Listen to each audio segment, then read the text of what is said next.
최근 조선업계에서 벌어진 하나의 두 가지 상반된 행보가 눈길을 끌고 있습니다. 캐나다에서는 차세대 잠수함 사업 수주에 실패하자마자 미련 없이 손을 뗐습니다.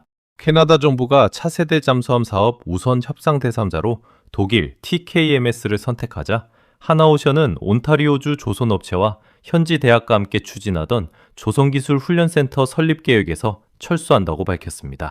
수년간 공들여온 협력 사업이었음에도 결정이 뒤집히자 곧바로 발을 뺀 겁니다.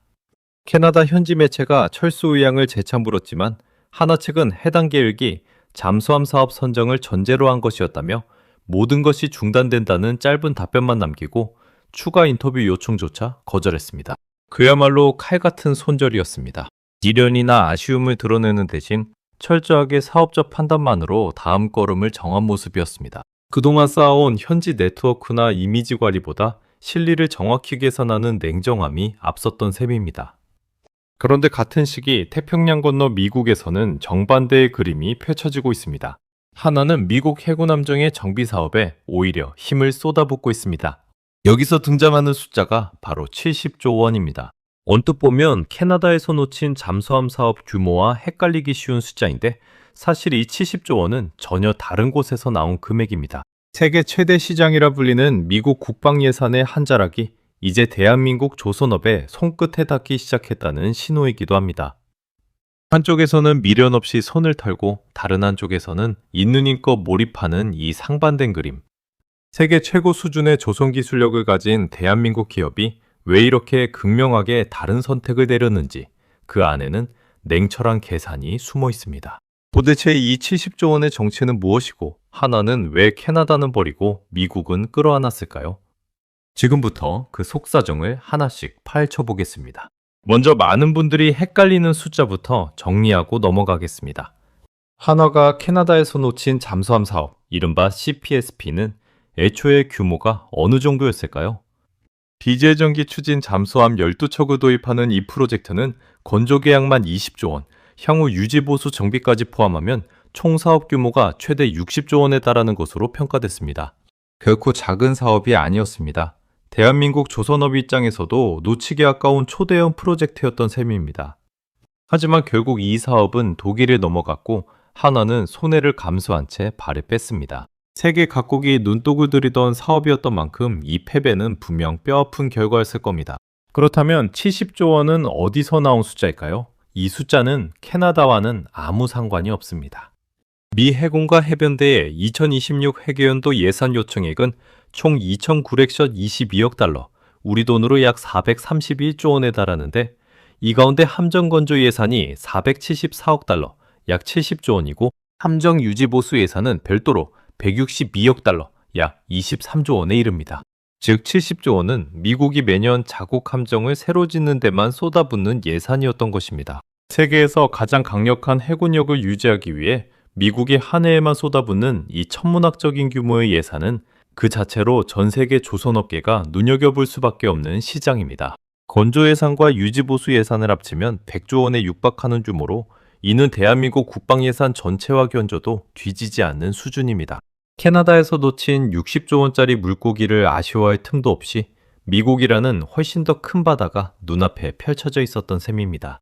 게다가 이 예산은 매년 반복되는 돈이라는 점에서 단발성 수주전이었던 캐나다 잠수함 사업과는 체급 자체가 다릅니다. 캐나다 사업은 성사되듯 실패하든 한 번에 끝나는 승부였지만 미국의 이 예산은 해마다 되풀이되는 시장이라는 점에서 그 무게감이 전혀 다릅니다.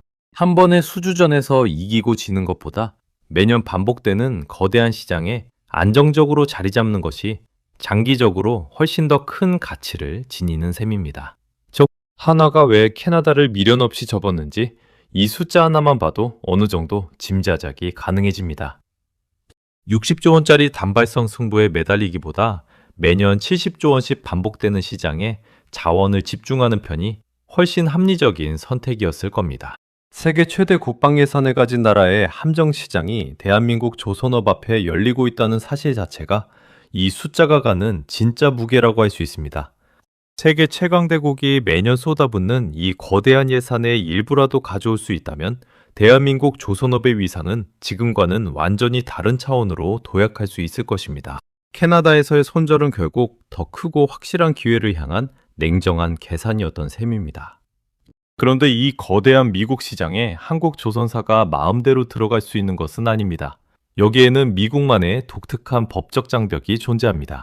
현행 미국 법은 미 해군 함정을 원칙적으로 미국 내 조선소에서만 건조하도록 규정하고 있습니다. 신주 시장, 즉 세배를 짓는 사업에는 외국 기업이 발을 들이기가 사실상 불가능한 구조였던 것입니다. 세계 최고 수준의 건조 기술을 가진 대한민국 조선업이라 해도 이 장벽 앞에서는 예외가 아니었습니다. 자국 산업 보호를 위한 이 규정은 오랜 시간 동안 외국 기업에게는 그야말로 넘을 수 없는 벽처럼 여겨져 왔습니다. 아무리 뛰어난 기술력을 갖췄어도 법이 문을 걸어 잠근 이상 신주 시장에는 발조차 들일 수 없었던 셈입니다. 그래서 하나가 선택한 문이 바로 정비, 이른바 에무로 시장이었습니다.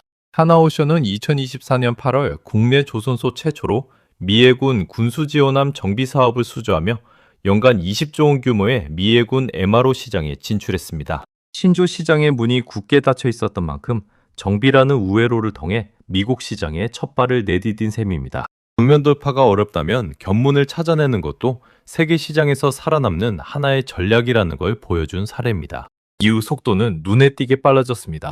하나오션과 HD 현대중공업은 올해 들어서만 미 해군 함정 MRO 사업을 각각 2건씩 수주했는데 이는 지난해 연간 수주 실적과 비교해도 크게 빨라진 속도입니다.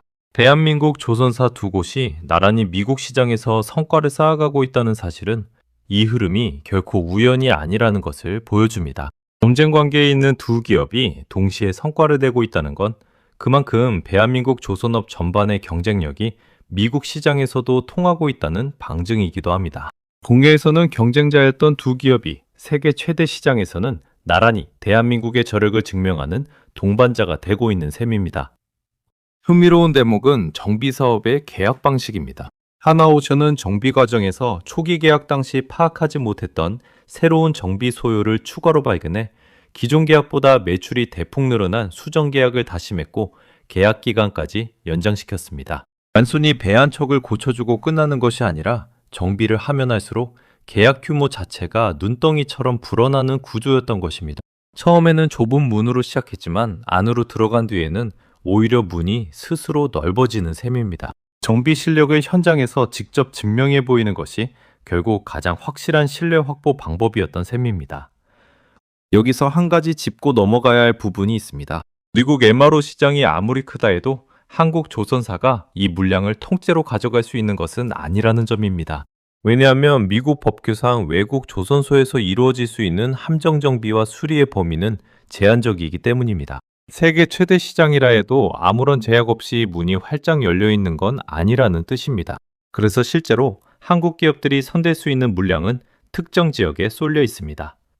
현재 국내 기업들이 수행하는 MRO 물량은 일본을 모항으로 하는 미 해군 제7함대 발주분에 집중되어 있습니다. 이는 전체 미국 MRO 시장 가운데 극히 일부에 불과하지만 그 상징성은 결코 작지 않습니다.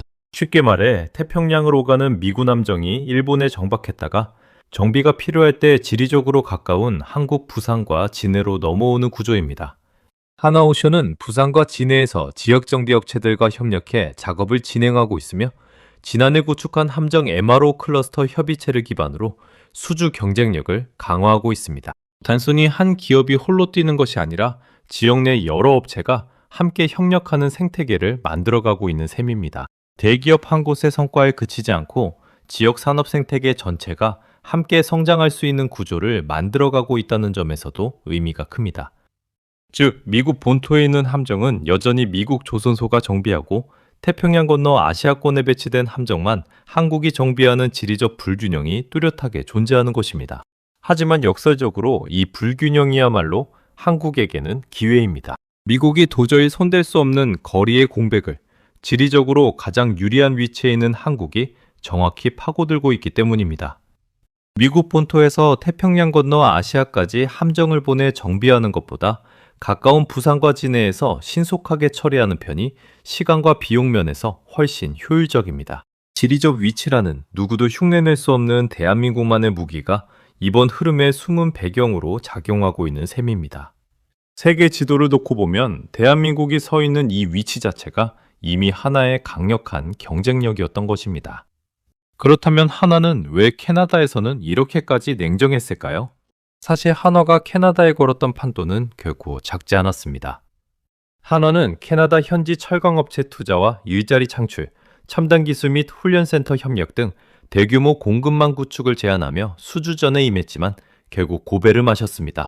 단순히 잠수함 몇 척을 팔고 마는 것이 아니라 현지 산업 생태계까지 통째로 끌어안는 대형 패키지를 준비했던 셈입니다. 특히 하나가 대규모 투자 의사를 밝혔던 알구마 제철소가 있는 수 세인트 마리시의 시장은 캐나다 정부가 독일을 선택한 결정에 대해 하나의 제안에는 알구마 제철과의 중요한 파트너십이 포함되어 있었고 캐나다산 철강에 대한 새로운 수요와 지역 투자를 지원할 잠재력이 있었다며 아쉬움을 나타냈습니다. 즉 하나 입장에서 캐나다 사업은 애초부터 잠수함 수주라는 단 하나의 전제 위에 쌓아 올린 패키지였습니다.